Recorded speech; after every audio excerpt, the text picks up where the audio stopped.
Well, there is talk in Washington about invoking the 25th Amendment to remove President Trump from office. But how likely is that to actually happen? 22 News anchor Taylor Knight explains.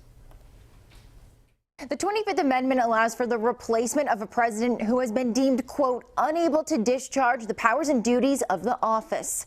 It also addresses presidential succession.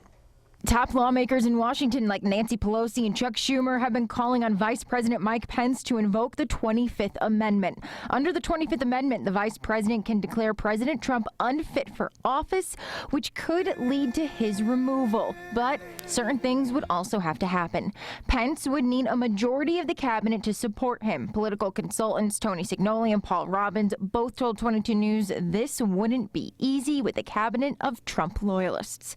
But if the vice president and cabinet did declare the president incapacitated, Trump could reclaim his powers by writing to legislative leaders and declaring his ability to do the job.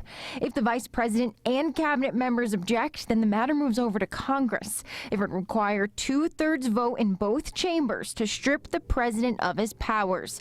At that point, Vice President Pence would finish out Trump's term until Inauguration Day on January 20th. Pelosi said if Pence does not act, then the House would consider impeachment to remove him from office. This move would be largely symbolic, though, since there would be little time for a Senate trial before Trump's term ends in just 12 days. Working for you, Taylor Knight, 22 News.